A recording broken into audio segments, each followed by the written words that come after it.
Halo teman-teman semua, balik lagi bersama dengan Story 3M, di mana kita kali ini akan menceritakan alur cerita dari manhwa yang berjudul Second Life Ranker. Baiklah, tidak perlu berlama lagi, langsung saja kita masuk ke dalam alur ceritanya.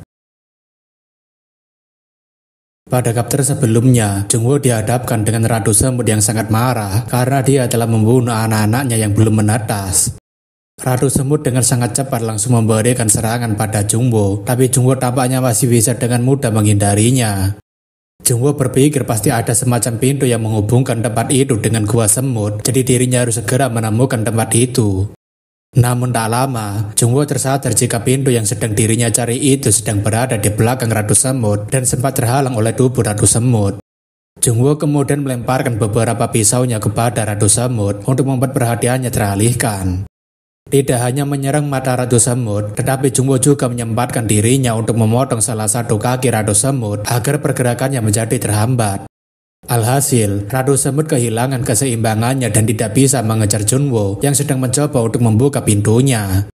Karena sudah berhasil melumpuhkan Ratu Semut, Jungwoo langsung bergegas untuk membuka pintunya karena dirinya tidak boleh melawan para semut itu sekarang. Setelah masuk ke dalam pintunya, sistem memberitahu jika Jungwoo telah berhasil memasuki kuil Raja Vampir, di mana di tengah kuil tersebut terdapat patung Raja Vampir. Selain itu, Bathory Vampire Dagger juga sedang dipegang oleh patung itu, tapi admin terkadang berpikir jika patungnya mirip seperti Medusa. Jungwoo berpikir akhirnya dirinya bisa menemukannya, dan senjata ini bisa membantunya memperpendek jarak dengan mereka yang berada di barisan depan.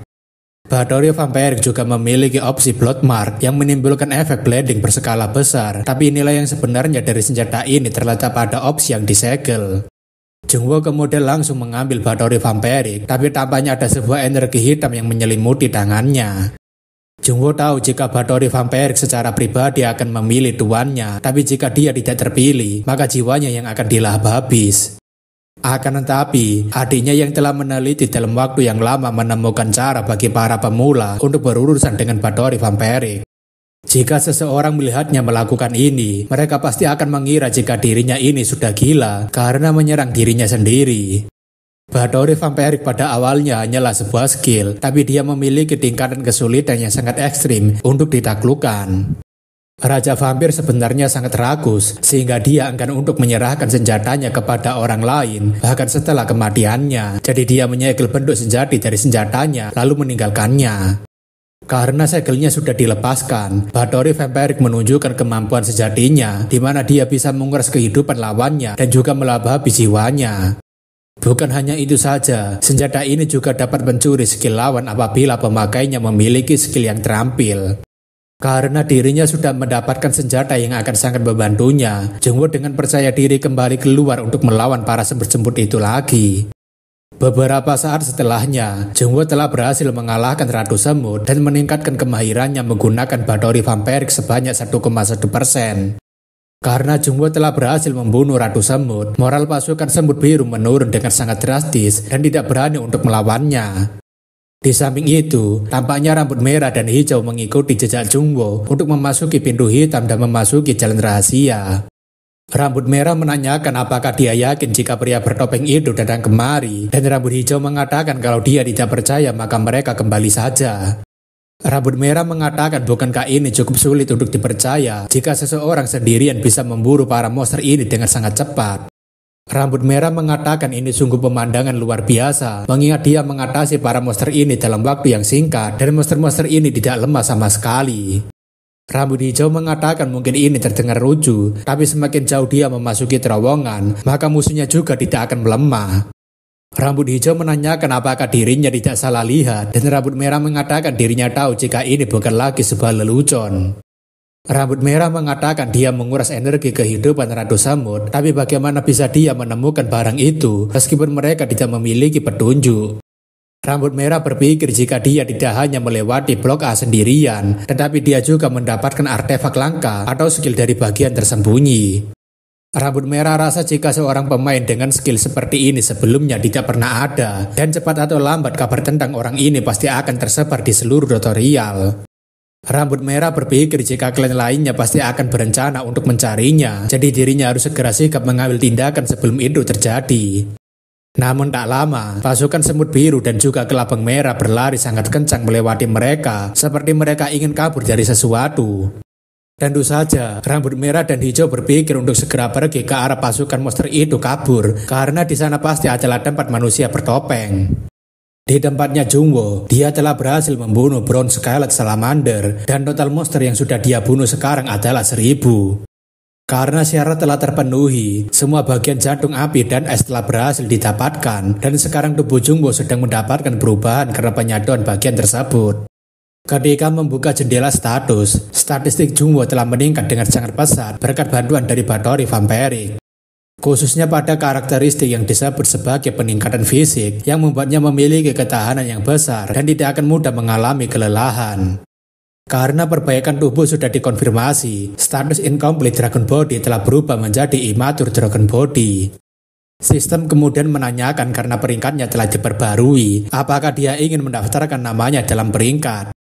Jungwoo tentunya menolak tawaran tersebut karena hal seperti itu hanya akan menarik banyak perhatian, terutama bagi para peringkat teratas lainnya. Ketika melihat peringkat, Jungwoo terkejut karena dirinya masih berada di posisi 218 dan kenapa selisihnya bisa sampai sejauh ini dengan peringkat teratas. Jungwoo tidak tahu siapa Eudora, Pante, dan Kan, tapi dalam hal ini dirinya tidak dapat menyusul mereka, jadi dirinya harus berkembang secepat mungkin. Tak lama, Jungwoo merasakan keberadaan dua pemain asing, tapi dirinya tidak pernah melihat akan adanya seorang pemain asing selama berada di sini.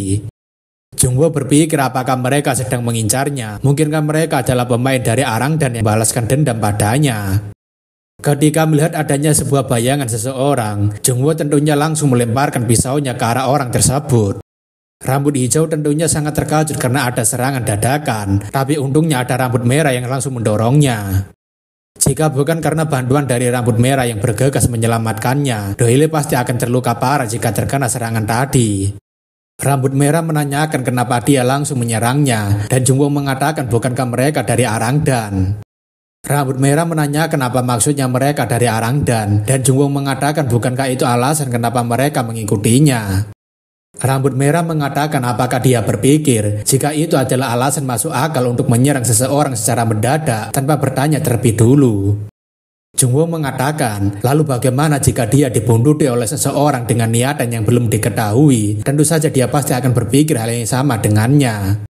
Rambut merah yang sadar dengan itu tentunya meminta maaf karena tidak memikirkan itu baik-baik dan malah membuat kesalahpahaman. Jungwoo menanyakan memangnya apa tujuan mereka mengikutinya, dan rambut merah mengatakan dirinya ingin agar dia ikut bergabung dengan timnya. Tentu saja, itu malah membuat Doyle merasa sangat malu karena temannya langsung mengatakan itu tanpa bertanya sesuatu terlebih dulu. Doyle tentunya menanyakan apakah dia ini tidak memiliki rasa malu, dan Jungwoo berpikir memangnya orang bodoh ini datang dari mana. Jungwoo tentunya langsung pergi begitu saja, tapi rambut merah mengatakan dia mau kemana, padahal mereka masih belum selesai bicara. Jungwoo menanyakan apakah dia masih ingin mengatakan sesuatu padanya, dan rambut merah mengatakan jika dia masih belum memberikan jawabannya. Jungwoo mengatakan dirinya sama sekali tidak mengenal mereka, dan jika dirinya bergabung dengan mereka, dirinya tidak melihat adanya keuntungan jika bersama dengan mereka. Rambut merah menanyakan apakah dia serius tidak mengenalnya, dan Jungwoo mengatakan apakah dirinya terlihat sedang bercanda. Rambut merah menanyakan bagaimana bisa dia tidak mengenalnya sama sekali, padahal dirinya ini adalah salah satu bintang besar dalam tutorial. Doyle mengatakan dirinya meminta maaf karena orang bodoh ini tidak tahu cara berbicara dengan benar, tapi setidaknya dia ini bukanlah orang jahat. Doyle kemudian memperkenalkan dirinya sebagai Doyle dan memperkenalkan rambut merah ini sebagai Kan. Mendengar jika dia adalah Kan, Jungwoo menanyakan apakah yang dia maksud itu adalah Kan yang berada di peringkat 3 dan Doyle yang berada di peringkat 11. Doyle mengatakan dia mungkin tidak percaya pada mereka karena masih menetap di rintangan B, padahal seharusnya mereka sudah berada di blok E atau blok F. Jungwoo mengatakan dirinya percaya pada mereka, tapi Doyle mengatakan apakah dia serius langsung percaya omongan mereka. Jungwoo berpikir ketika dirinya menggunakan mata naganya pada makhluk hidup, dirinya mengetahui jika mereka yang berpikiran negatif cenderung berbahaya dan akan berbeda dengan mereka yang positif. Akan tetapi, kecacatan pada Kan dan Doyle lebih terang yang menandakan jika mereka mengatakan yang sebenarnya. Jungwoo heran kenapa para pemain seperti mereka malah sibuk pergi ke lantai bawah, bahkan mereka sampai repot-repot merekrutnya. Doyle kemudian menanyakan apakah dia sebenarnya sudah memiliki tim atau klan, tapi Jungwoo mengatakan dirinya tidak tertarik. Doyle memberitahu sebenarnya ada sebuah artefak yang harus mereka dapatkan di Blok E, tapi mereka harus memiliki anggota party setidaknya 3-4 orang. Jungwoo menanyakan kenapa tidak mencari orang lain saja di sana, dan Doyle mengatakan biasanya mereka sudah memiliki tim sendiri dan juga klan yang mendukungnya. Jungwoo berpikir mungkin sulit untuk mencari orang yang tepat di Blok B, tapi apakah mereka mencari dirinya karena seorang solo player yang telah mengalahkan anggotanya Kean? Jungwoo menanyakan apakah itu berarti mereka hanya ingin seseorang mengisi slotnya, dan Doyle membenarkan tapi dirinya tidak bisa memberitahu detailnya. Jungwoo rasa jika mereka berdua mengincar Hargan Crown, terlebih adiknya bersama dengan timnya juga secara kebetulan menemukan markas Lizardman di Blok E dan dia sangat kesulitan menanganinya. Ditambah lagi, ada beberapa warrior kuat dari Lizardman dalam jumlah yang cukup besar ketika menjaga kepala sukunya. Akan tetapi ujung-ujungnya adiknya dikhianati oleh rekan kepercayaannya. Jadi hukum rimba selalu berlaku di menara. Jika seseorang menunjukkan kelemahannya pada musuh, maka dia mungkin akan dimakan hidup-hidup. Jungwoo rasa dirinya akan memanfaatkan ini dengan berpura-pura menunjukkan kelemahannya. Terlebih ini bisa menjadi keuntungan baginya untuk menghemat tenaga dan mengambil banyak hadiah. Doyle mengatakan dia tidak akan kecewa dengan kompensasinya. Jadi apakah dia yakin tidak mau membuat kesepakatan dengan mereka? Jungwoo mengatakan dirinya akan membantu mereka tapi dengan satu syarat. Tapi dalam pikirannya, Jungwoo harus mendapatkan bagian tersembunyinya serta karma sebanyak-banyaknya. Jungwoo mengatakan jika dirinya ingin mengambil semua hadiahnya, kecuali artefak yang mereka incar, dan kan mengatakan tidak masalah, tapi dia harus menunjukkan pada mereka apa saja yang dia ambil. Kan mengatakan kalau begitu senang bekerja sama dengannya, jadi siapa namanya, dan Jungwoo mengatakan panggil saja Chain. Karena ini adalah medan perang, tidak perlu memberitahunya nama aslinya dan hanya sebuah nama panggilan saja yang pernah dirinya dapatkan. Beberapa saat setelahnya, Jungwoo berhasil membandai Blok B sampai Blok D sebagai seorang solo player dan dia mendapatkan karma tambahan atas prestasinya tersebut. Kan berpikir orang ini berkembang begitu cepat bahkan sebelum membersihkan Blok B, jadi apakah sebenarnya orang ini adalah monster? Setelah masuk ke dalam Blok E, Doyle mengatakan akhirnya mereka bisa tidur dengan nyenyak karena sudah mencapai tempat tujuannya. Tutorial dapat dikategorikan sebagai area luar dan dalam, di mana area dalam adalah Blok A sampai Blok D yang dirancang untuk para pemain pemula mengembangkan skill mereka. Area luar adalah tahapan selanjutnya, mulai dari Blok E sampai Blok G, dan tujuannya adalah untuk menguji skill para pemain yang telah dilatih di area dalam dan untuk membuktikan kualifikasi mereka. Jungwoo kemudian diberikan satu token di mana beberapa token tersembunyi di Blok E dan dia diharuskan untuk mengumpulkan 99 token untuk lulus. Kan mengatakan itu membuat dirinya kesal setiap kali melihatnya karena token itu bisa direbut dengan cara menculik ataupun membunuh player lainnya. Jungwoo sendiri tahu jika adiknya kesulitan untuk mengatasi masalah ini karena kebanyakan para pemain malas mencarinya dan mencari metode yang paling mudah.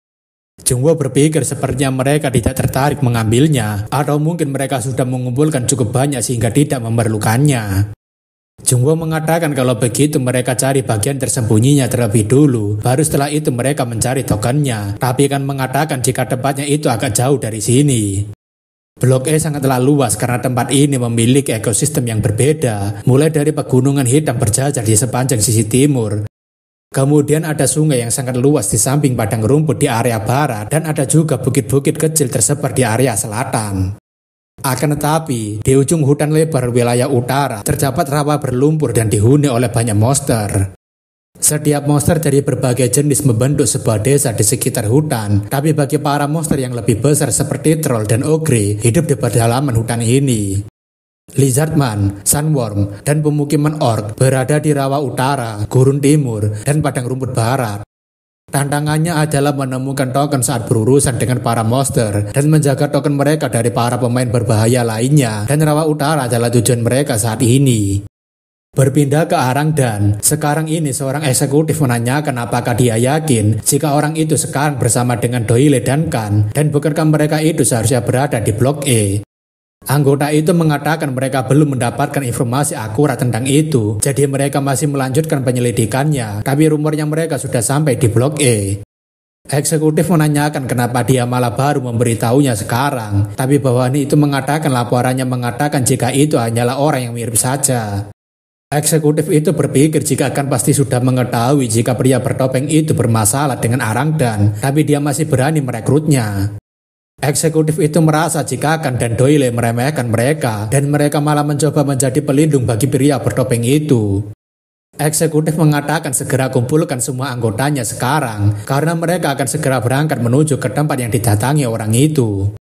Kembali ke Blok E, di mana Jungwoo saat ini sedang berpikir jika dirinya tidak menyangka sudah berhasil sampai sejauh ini dengan cepat, atau mungkinkah karena dirinya melewati semua blok tanpa beristirahat.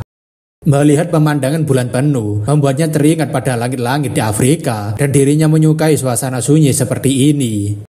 Jungwoo berpikir jika mereka berbeda dengan para pemain lainnya karena suka bercanda, bahkan hubungan mereka berdua tidak seperti para pemain lainnya. Jungwoo heran bagaimana bisa mereka menjadi sedekat ini, seolah-olah mereka sudah lama berteman dan mengetahui situasi satu sama lain. Selain itu, kerjasama Doyle dan Kan seperti dua roda gigi yang menyatu dengan sempurna, di mana Kan bertugas sebagai penyerang jarak dekat, sedangkan Doyle bertanggung jawab atas garis belakang dan membuat para musuh kesulitan. Dalam situasi tertentu, mereka bisa mengandalkan satu sama lain, dan setidaknya mereka harus menghabiskan waktu bersama selama 5-10 tahun untuk mendapatkan irama yang sama. Jungwoo berpikir mungkinkah mereka berdua ini bukanlah saudara kandung biasa, tapi dirinya tidak mengerti kenapa para pemain berbakat seperti mereka malah membuat segalanya menjadi rumit sendiri. Namun satu hal yang pasti, Jungwoo rasa jika mereka berdua adalah pasangan yang sangat cocok dan tidak akan pernah bisa dipisahkan. Mengingat kecocokan mereka, Jungwoo tentunya jadi mengingat saudara kembarnya yang berjuang seorang diri di dalam tower dan tidak memiliki siapapun bersama dengannya.